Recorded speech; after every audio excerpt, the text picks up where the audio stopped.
Mardi 15 juillet 2023. Il était 14h30 et le thermomètre affichait 38 degrés à l'ombre.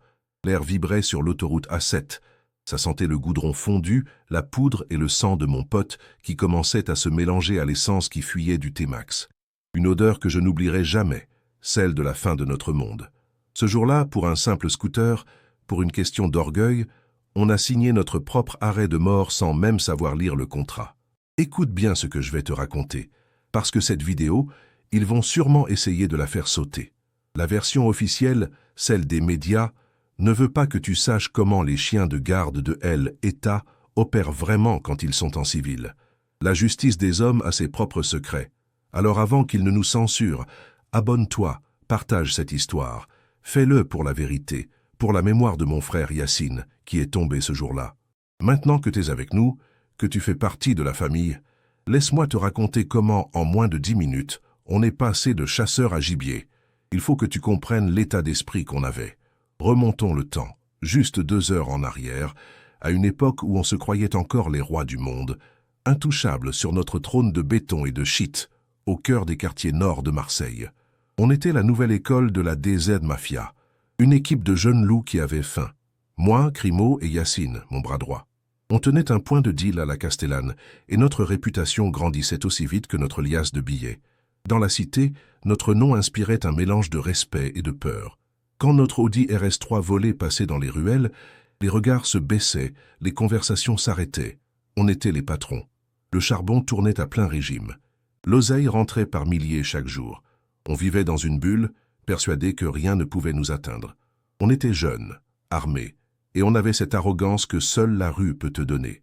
On se sentait invincible, comme des personnages de films qui ne peuvent pas mourir avant la fin. On ne pensait qu'à une chose, étendre notre pouvoir, marquer notre territoire, laisser une empreinte de notre passage. Notre motivation, ce jour-là, ce n'était même pas le besoin d'argent. On en avait assez pour vivre comme des princes pendant des mois. Non, ce qui nous animait, était la agra, l'envie d'humilier, de montrer à tous qui commandaient. Était une démonstration de force, une façon de dire que tout ce qui brillait dans notre secteur nous appartenait de droit. On voulait imposer notre loi par la terreur, juste pour le plaisir de voir les autres plier. On avait la voiture, une RS3 gris Nardo qui dormait jamais. On avait les armes, des Glock propres qui n'avaient jamais servi qu'à impressionner. Mais il nous manquait le trophée ultime, le symbole de puissance qui allait nous faire passer au niveau supérieur aux yeux de tous. Un Yamaha T-Max 560, le dernier modèle. C'était plus qu'un scooter, c'était une couronne. Et on avait décidé qu'on allait la prendre, pas l'acheter. Notre uniforme, était notre fierté. Survêtement de l'Olympique de Marseille, saison 2022, noir et bleu.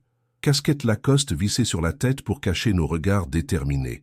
La sacoche Gucci en bandoulière, pleine de cash et de notre Glock 19.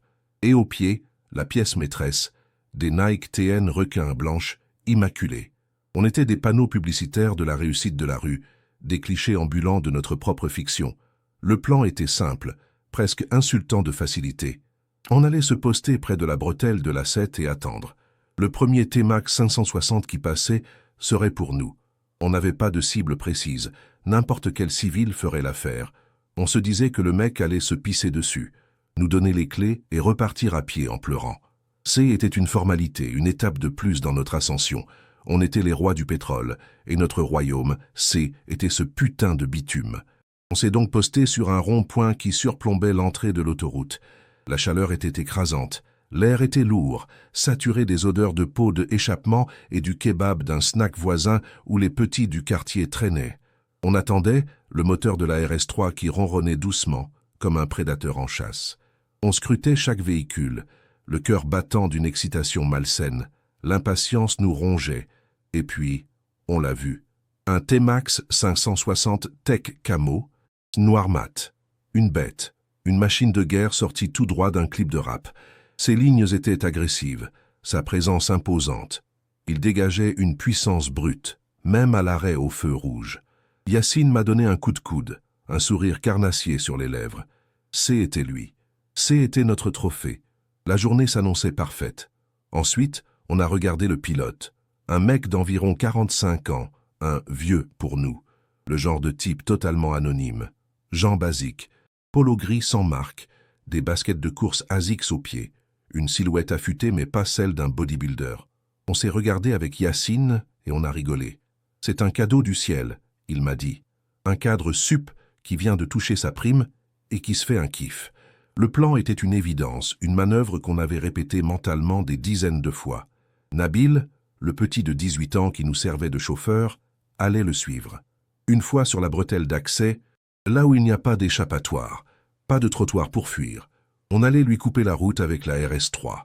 Yacine et moi, on descendrait, on le mettrait en pression et on repartirait avec le scooter, propre, rapide, efficace. La confiance était à son paroxysme. Dans la voiture, on se chambrait déjà, on imaginait la tête du pauvre type. On se voyait déjà parader dans la cité sur notre nouvelle monture, le respect de tous gravé dans leur regard. Ça va être facile. On le plie en 30 secondes, oh, a lancé Nabil. On était tellement sûrs de nous, tellement aveuglés par notre propre ego qu'on n'a pas vu le moindre signal d'alarme. La chasse a commencé. La RS3 a décollé en douceur, sans attirer l'attention. On s'est inséré dans le trafic juste derrière lui. On le laissait prendre de l'avance, le temps qu'il s'engage sur la bretelle déserte. L'adrénaline commençait à monter, ce mélange de peur et d'excitation qui te fait te sentir vivant. Le monde extérieur n'existait plus. Il n'y avait que nous, notre proie, et le ruban de bitume qui allait devenir notre arène. Le moment est arrivé. La bretelle était vide. Nabil a écrasé l'accélérateur. Le moteur 5 cylindres de l'Audi a hurlé, et on a surgi à la hauteur du T-Max avant de lui faire une queue de poisson. Le crissement des pneus sur l'asphalte surchauffé a déchiré le silence de l'après-midi. Yacine et moi, on a sauté de la voiture avant même qu'elle ne soit complètement arrêtée, nos Glock 19 bien en main. On s'est approché de lui, agressif, pour imposer le rapport de force immédiatement. Je me souviens de chaque mot. « Wesh, l'ancien, belles vacances à Marseille. Descends du scooter, donne les clés, et tu pourras raconter ça à tes petits-enfants. » Était notre script habituel. Des phrases toutes faites pour terroriser, pour briser mentalement la victime avant même qu'elle ne pense à résister. Mais cette fois, le script n'a pas fonctionné. Sa réaction était anormale, totalement anormale. Il a coupé le contact du T-Max. Le silence est devenu encore plus lourd. Puis il a levé les mains, paumes ouvertes, mais avec une lenteur calculée, presque théâtrale. Il n'y avait aucune panique dans ses gestes, pas de tremblement, pas de supplication dans le regard. Juste un calme glacial, une maîtrise de soi qui ne collait pas du tout à la situation. À travers la visière de son casque, j'ai croisé son regard. Et là, j'ai compris que quelque chose n'allait pas. Ce N n'était pas le regard d'une victime. Était un regard qui analysait, qui calculait. Il me scannait, puis Yacine, puis la position de la RS3 derrière lui.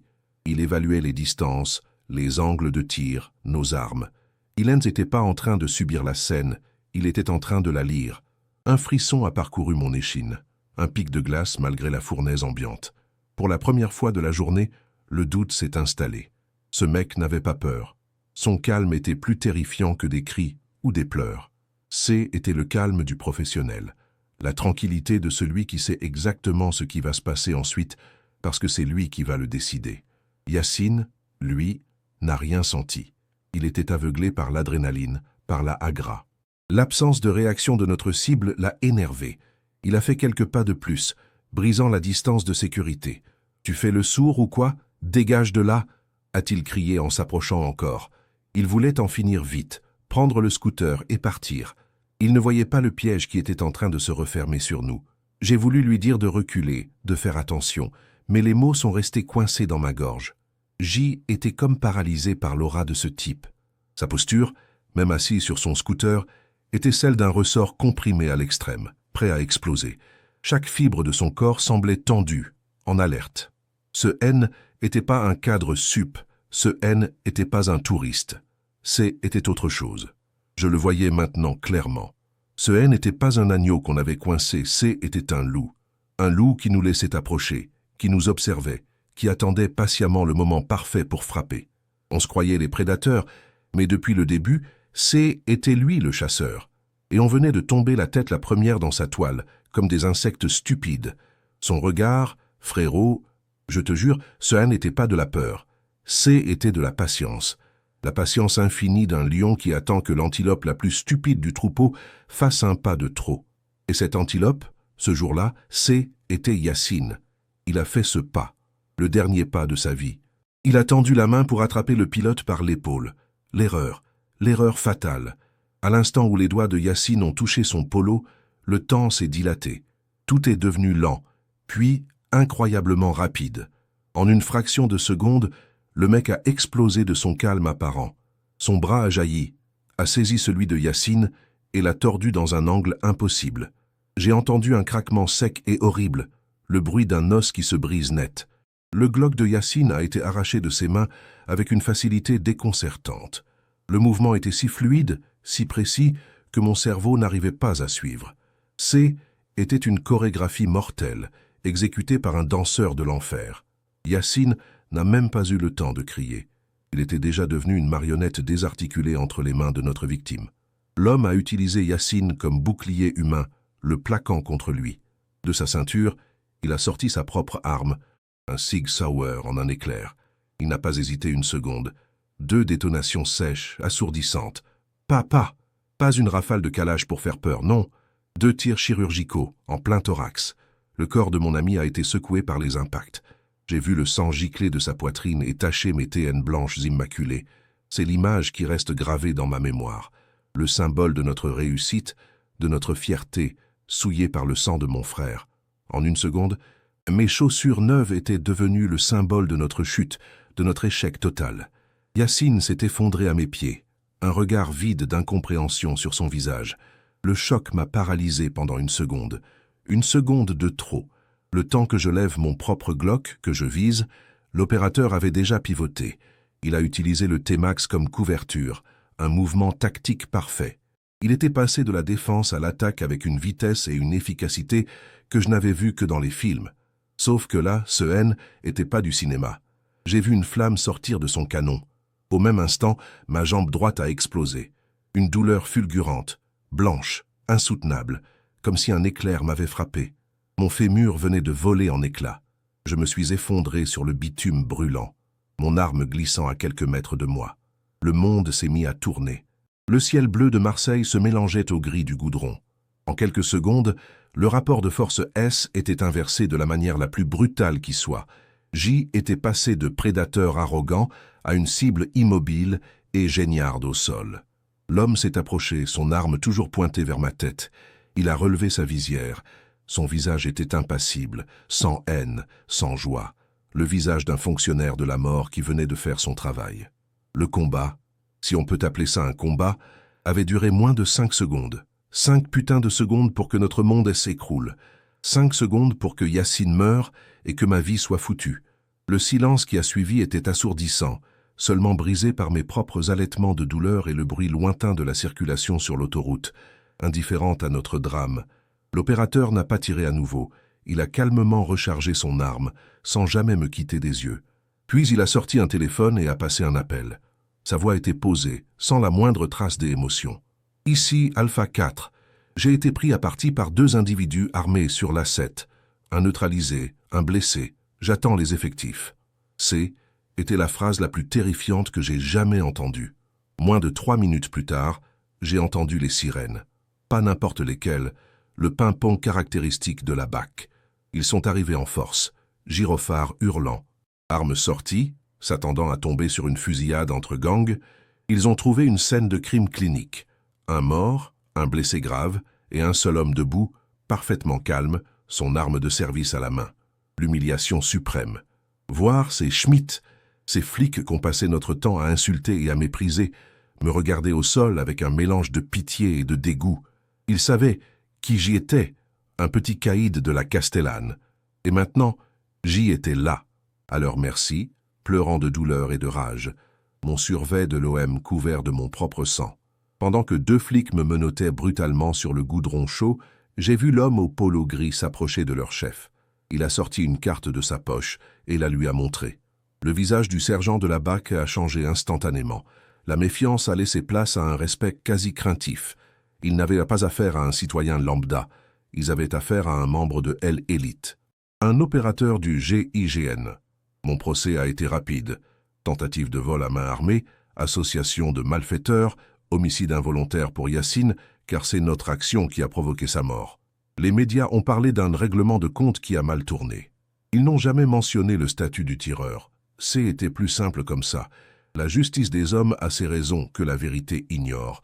Aujourd'hui, 5 ans plus tard, je te parle depuis ma cellule de 9 mètres carrés au Baumette. Ma jambe ne s'est jamais vraiment remise. J'ai une cicatrice immonde et je boiterai pour le reste de ma vie. J'ai pris 15 ans ferme. Nabil, le chauffeur resté dans la voiture, a pris 8 ans.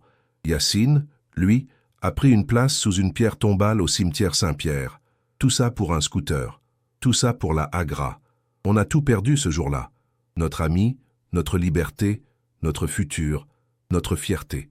On a joué et on a perdu de la manière la plus violente qui soit. On a voulu se mesurer à quelque chose qu'on ne comprenait même pas. Une force qui obéit à d'autres règles, une violence d'État, légale et chirurgicale. Parfois, la nuit, je repense à lui, l'adjudant-chef du GIGN en permission, le père de famille en polo gris. Je me demande où il est, ce qu'il fait. Il est probablement quelque part, continuant sa vie, invisible, anonyme. Un fantôme qui se fond dans la masse mais qui peut, à tout moment, se transformer en machine à tuer pour protéger l'ordre établi. Il est le vrai prédateur. La leçon, je l'ai apprise dans le sang et la douleur. On jouait les gangsters en survêtement du PSG ou de l'OM, on se croyait dans un film de Luc Besson. Mais la réalité, ce n'est pas Netflix, frérot. Dans la vraie vie, il y a des monstres qui ne portent pas de survêtement, mais des polos gris sans marque. On se croyait des loups. Mais ce jour-là, on a voulu mordre le berger. Et le berger, lui, il ne nous a pas pardonné. Mardi 15 juillet 2023. Il était 14h30 et le thermomètre affichait 38 degrés à l'ombre. L'air vibrait sur l'autoroute A7, ça sentait le goudron fondu. La poudre et le sang de mon pote Yacine qui commençait à se mélanger à l'essence qui fuyait du T-Max. Une odeur que je n'oublierai jamais, celle de la fin de notre monde.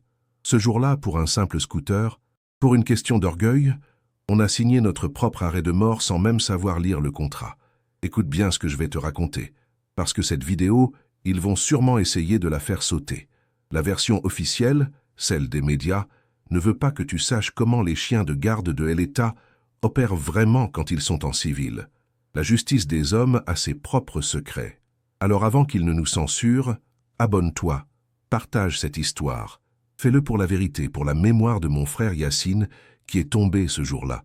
Maintenant que tu es avec nous, que tu fais partie de la famille, laisse-moi te raconter comment, en moins de 10 minutes, on est passé de chasseur à gibier. Il faut que tu comprennes l'état d'esprit qu'on avait. Remontons le temps, juste 2 heures en arrière, à une époque où on se croyait encore les rois du monde, intouchables sur notre trône de béton et de shit, au cœur des quartiers nord de Marseille. On était la nouvelle école de la DZ Mafia, une équipe de jeunes loups qui avaient faim. Moi, Crimo et Yacine, mon bras droit. On tenait un point de deal à la Castellane, et notre réputation grandissait aussi vite que notre liasse de billets. Dans la cité, notre nom inspirait un mélange de respect et de peur. Quand notre Audi RS3 volé passait dans les ruelles, les regards se baissaient, les conversations s'arrêtaient. On était les patrons. Le charbon tournait à plein régime. L'oseille rentrait par milliers chaque jour. On vivait dans une bulle, persuadés que rien ne pouvait nous atteindre. On était jeunes, armés, et on avait cette arrogance que seule la rue peut te donner. On se sentait invincible, comme des personnages de films qui ne peuvent pas mourir avant la fin. On ne pensait qu'à une chose, étendre notre pouvoir, marquer notre territoire, laisser une empreinte de notre passage. Notre motivation, ce jour-là, ce N, était même pas le besoin d'argent. On en avait assez pour vivre comme des princes pendant des mois. Non, ce qui nous animait, était la Agra, l'envie d'humilier, de montrer à tous qui commandait. Était une démonstration de force, une façon de dire que tout ce qui brillait dans notre secteur nous appartenait de droit. On voulait imposer notre loi par la terreur, juste pour le plaisir de voir les autres plier. On avait la voiture, une RS3 gris Nardo qui dormait jamais.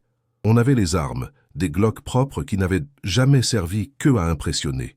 Mais il nous manquait le trophée ultime, le symbole de puissance qui allait nous faire passer au niveau supérieur aux yeux de tous, un Yamaha T-Max 560, le dernier modèle. Était plus qu'un scooter, était une couronne. Et on avait décidé qu'on allait la prendre, pas l'acheter. Notre uniforme était notre fierté. Survêtement de l'Olympique de Marseille, saison 2022 noir et bleu.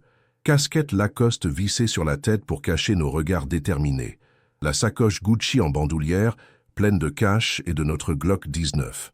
Et au pied, la pièce maîtresse. Des Nike TN, requins, blanches, immaculées. On était des panneaux publicitaires de la réussite de la rue, des clichés ambulants de notre propre fiction. Le plan était simple, presque insultant de facilité. On allait se poster près de la bretelle de l'A7 et attendre. Le premier T-Max 560 qui passait serait pour nous. On n'avait pas de cible précise. N'importe quel civil ferait l'affaire. On se disait que le mec allait se pisser dessus, nous donner les clés et repartir à pied en pleurant. C était une formalité, une étape de plus dans notre ascension. On était les rois du pétrole, et notre royaume, C était ce putain de bitume. On s'est donc posté sur un rond-point qui surplombait l'entrée de l'autoroute. La chaleur était écrasante, l'air était lourd, saturé des odeurs de peau d'échappement et du kebab d'un snack voisin où les petits du quartier traînaient. On attendait, le moteur de la RS3 qui ronronnait doucement, comme un prédateur en chasse. On scrutait chaque véhicule, le cœur battant d'une excitation malsaine. L'impatience nous rongeait, prêts à bondir sur la première occasion venue. Et puis on l'a vu, un T-Max 560 Tech Camo noir mat. Une bête, une machine de guerre sortie tout droit d'un clip de rap. Ses lignes étaient agressives, sa présence imposante. Il dégageait une puissance brute, même à l'arrêt au feu rouge. Yacine m'a donné un coup de coude, un sourire carnassier sur les lèvres. C était lui. C était notre trophée. La journée s'annonçait parfaite. Le destin nous souriait enfin. Ensuite, on a regardé le pilote. Un mec d'environ 45 ans, un vieux pour nous. Le genre de type totalement anonyme. Gens basiques, polo gris sans marque, des baskets de course, ASICS aux pieds. Une silhouette affûtée, mais pas celle d'un bodybuilder. On s'est regardé avec Yacine et on a rigolé. C'est un cadeau du ciel, il m'a dit. Un cadre sup qui vient de toucher sa prime et qui se fait un kiff. Le plan était une évidence. Une manœuvre qu'on avait répétée mentalement des dizaines de fois. Nabil, le petit de 18 ans qui nous servait de chauffeur, allait le suivre. Une fois sur la bretelle d'accès, là où il n'y a pas de échappatoire, pas de trottoir pour fuir, on allait lui couper la route avec la RS3. Yacine et moi, on descendrait, on le mettrait en pression et on repartirait avec le scooter. Propre, rapide, efficace. La confiance était à son paroxysme. Dans la voiture, on se chambrait déjà. On imaginait la tête du pauvre type. On se voyait déjà parader dans la cité sur notre nouvelle monture, le respect de tous gravé dans leurs regards. Ça va être facile, on le plie en 30 secondes, a lancé Nabil. On était tellement sûrs de nous, tellement aveuglés par notre propre ego qu'on n'a pas vu le moindre signal d'alarme. La chasse a commencé. La RS3 a décollé en douceur, sans attirer l'attention. On s'est inséré dans le trafic juste derrière lui. On le laissait prendre de l'avance, le temps qu'il s'engage sur la bretelle déserte. L'adrénaline commençait à monter, ce mélange de peur et d'excitation qui te fait te sentir vivant. Le monde extérieur n'existait plus, il n'y avait que nous, notre proie, et le ruban de bitume qui allait devenir notre arène. Le moment est arrivé. La bretelle était vide. Nabil a écrasé l'accélérateur. Le moteur 5 cylindres de l'Audi a hurlé et on a surgi à la hauteur du T-Max avant de lui faire une queue de poisson. Le crissement des pneus sur l'asphalte surchauffé a déchiré le silence de l'après-midi. Yacine et moi, on a sauté de la voiture avant même qu'elle ne soit complètement arrêtée. Nos Glock 19 bien en main, prêts à plier l'affaire en moins d'1 minute. On s'est approché de lui, agressif, pour imposer le rapport de force immédiatement. Je me souviens de chaque mot, de chaque intonation de ma propre voix, pleine d'une confiance stupide. Wesh l'ancien. Belles vacances à Marseille? Descends du scooter, donne les clés et ferme ta gueule. Tu pourras raconter ça à tes petits-enfants. C était notre script habituel, des phrases toutes faites pour terroriser, pour briser mentalement la victime avant qu'elle ne pense à résister. Sa réaction était anormale, totalement anormale. Il a coupé le contact du T-Max. Le silence est devenu encore plus lourd. Puis, il a levé les mains, paumes ouvertes, mais avec une lenteur calculée, presque théâtrale. Il n'y avait aucune panique dans ses gestes, pas de tremblement, pas de supplication dans le regard, juste un calme glacial, une maîtrise de soi qui ne collait pas du tout à la situation, qui a commencé à faire grésiller l'adrénaline dans mes veines. À travers la visière de son casque, j'ai croisé son regard. Et là, j'ai compris que quelque chose n'allait pas. Ce haine n'était pas le regard d'une victime. C était un regard qui analysait, qui calculait. Il me scannait, puis Yacine, puis la position de la RS3 derrière lui. Il évaluait les distances, les angles morts, nos armes. Il n'était pas en train de subir la scène, il était en train de la lire, de la décortiquer. Un frisson a parcouru mon échine, un pic de glace malgré la fournaise ambiante. Pour la première fois de la journée, le doute s'est installé. Ce mec n'avait pas peur. Son calme était plus terrifiant que des cris ou des pleurs. C'était le calme du professionnel. La tranquillité de celui qui sait exactement ce qui va se passer ensuite, parce que c'est lui qui va le décider. Tu aurais fait quoi à ma place? Tu aurais senti le piège? Yacine, lui, n'a rien senti. Il était aveuglé par l'adrénaline, par la hagra. L'absence de réaction de notre cible l'a énervé. Il a fait quelques pas de plus, brisant la distance de sécurité. « Tu fais le sourd ou quoi? Dégage de là !» a-t-il crié en s'approchant encore. Il voulait en finir vite, prendre le scooter et partir. Il ne voyait pas le piège qui était en train de se refermer sur nous. J'ai voulu lui dire de reculer, de faire attention, mais les mots sont restés coincés dans ma gorge. C'est là que j'ai vu le détail qui a tout changé. Son polo gris était légèrement soulevé par sa posture et j'ai aperçu la crosse d'une arme dans un holster à sa ceinture. Ce N n'était pas un Glock de cité, ça était un Sig Sauer SP 2022, l'arme des keufs, des gendarmes.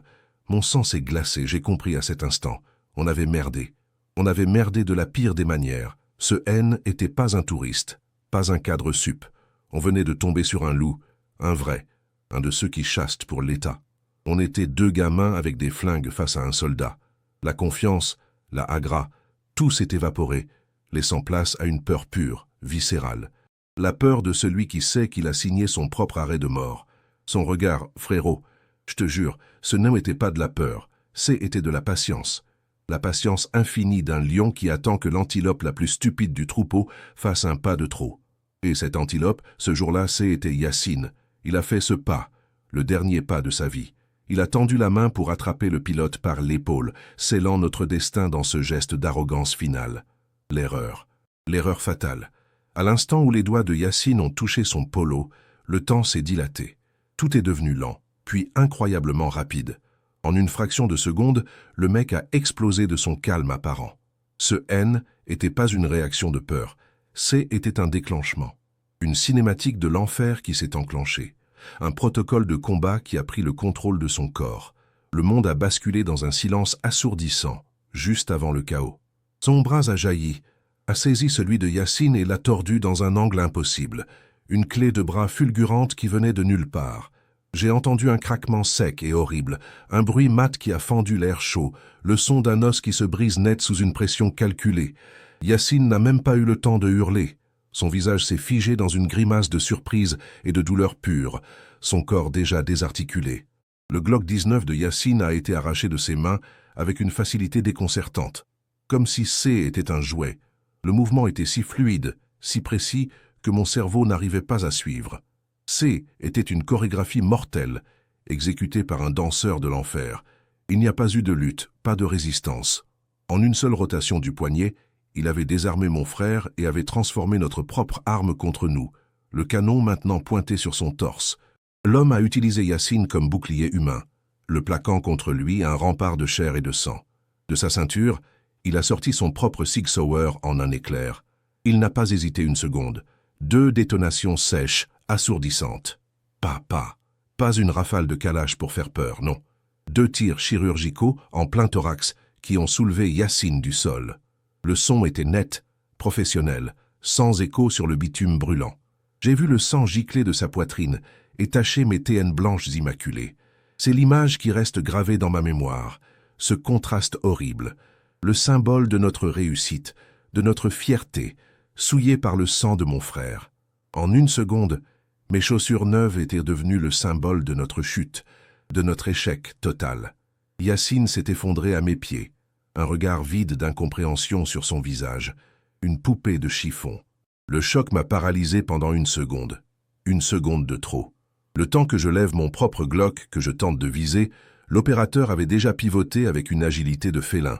Il a utilisé le T-Max comme couverture, un mouvement tactique parfait, basculant la machine pour créer un obstacle entre lui et moi. Il était passé de la défense à l'attaque avec une vitesse et une efficacité que je n'avais vu que dans les films. J'ai vu une flamme sortir de son canon, juste au-dessus du guidon du scooter. Au même instant, ma jambe droite a explosé. Une douleur fulgurante, blanche, insoutenable, comme si un éclair m'avait frappé directement dans l'os. Mon fémur venait de voler en éclats. Je me suis effondré sur le bitume brûlant, mon arme glissant à quelques mètres de moi. Le monde s'est mis à tourner. Le ciel bleu de Marseille se mélangeait au gris du goudron. En quelques secondes, le rapport de force S était inversé de la manière la plus brutale qui soit. J était passé de prédateur arrogant à une cible immobile et géniarde au sol.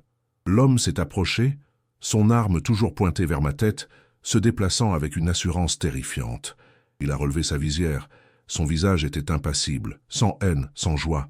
Le visage d'un fonctionnaire de la mort qui venait de faire son travail proprement, sans bavure. Le combat, si on peut appeler ça un combat, avait duré moins de 5 secondes. 5 putains de secondes pour que notre monde S écroule, pour que Yacine meure et que ma vie soit foutue. Le silence qui a suivi était assourdissant, seulement brisé par mes propres halètements de douleur et le bruit lointain de la circulation sur l'autoroute, totalement indifférente à notre drame. On était venu pour la Agra, on repartait avec la morgue et la prison. L'opérateur n'a pas tiré à nouveau. Il a calmement rechargé son arme, sans jamais me quitter des yeux. Puis il a sorti un téléphone et a passé un appel. Sa voix était posée, sans la moindre trace d'émotion. Ici, Alpha 4. J'ai été pris à partie par 2 individus armés sur l'A7. Un neutralisé, un blessé, j'attends les effectifs. C était la phrase la plus terrifiante que j'ai jamais entendue, la signature sonore de notre fin de partie. Moins de 3 minutes plus tard, j'ai entendu les sirènes. Pas n'importe lesquelles. Le ping-pong caractéristique de la BAC. Ils sont arrivés en force, gyrophares hurlant, armes sorties, s'attendant à tomber sur une fusillade entre gangs. Ils ont trouvé une scène de crime clinique, un mort, un blessé grave et un seul homme debout, parfaitement calme, son arme de service à la main, comme un professeur attendant la fin de la récréation. L'humiliation suprême. Voir ces Schmitt, ces flics qu'ont passé notre temps à insulter et à mépriser, me regarder au sol avec un mélange de pitié et de dégoût. Ils savaient qui J était, un petit caïd de la Castellane. Et maintenant, J était là, à leur merci, pleurant de douleur et de rage, mon survêt de l'OM couvert de mon propre sang et de la poussière du bitume. La Agra, la vraie, venait de changer de camp. Pendant que 2 flics me menottaient brutalement sur le goudron chaud, j'ai vu l'homme au polo gris s'approcher de leur chef. Il a sorti une carte de sa poche et la lui a montrée. Le visage du sergent de la BAC a changé instantanément. La méfiance a laissé place à un respect quasi craintif. Il n'avait pas affaire à un citoyen lambda. J'ai entendu le sergent murmurer « Adjudant-chef, GIGN, mes respects ». Le mot GIGN a explosé dans ma tête comme une 2e balle. Mon procès a été rapide. Tentative de vol à main armée, association de malfaiteurs, homicide involontaire pour Yacine, car c'est notre action qui a provoqué sa mort. Les médias ont parlé d'un règlement de compte qui a mal tourné. Ils n'ont jamais mentionné le statut du tireur. C était plus simple comme ça. La justice des hommes a ses raisons que la vérité ignore. J'ai pris 15 ans ferme. Nabil, le chauffeur, a pris 8 ans. Yacine, lui, a pris une place sous une pierre tombale. Aujourd'hui, 10 ans plus tard, je te parle depuis ma cellule de 9 mètres carrés au Baumettes. L'odeur de Javel se mélange à celle de la S, une puanteur qui te colle à la peau. Ma jambe ne s'est jamais vraiment remise. J'ai une cicatrice immonde et je boiterai pour le reste de ma vie, un souvenir permanent de ces 5 secondes d'enfer. J'ai pris 15 ans ferme. Nabil, le chauffeur resté dans la voiture, a pris 8 ans. Yacine, lui, a pris une place sous une pierre tombale au cimetière Saint-Pierre. Parfois, la nuit, quand le silence pèse, je repense à lui, l'adjudant-chef du GIGN en permission, le père de famille en polo gris. Je me demande où il est, ce qu'il fait. Il est probablement quelque part, continuant sa vie, invisible, anonyme. Un fantôme qui se fond dans la masse mais qui peut, à tout moment, se transformer en machine à tuer pour protéger l'ordre établi. Il est le vrai prédateur, celui dont la violence est légale, justifiée et infiniment plus terrifiante que la nôtre. La leçon, je l'ai apprise dans le sang et la douleur. On jouait les gangsters en survêtement de l'OM, on se croyait dans un film de Luc Besson. Mais la réalité, ce n'est pas Netflix, frérot.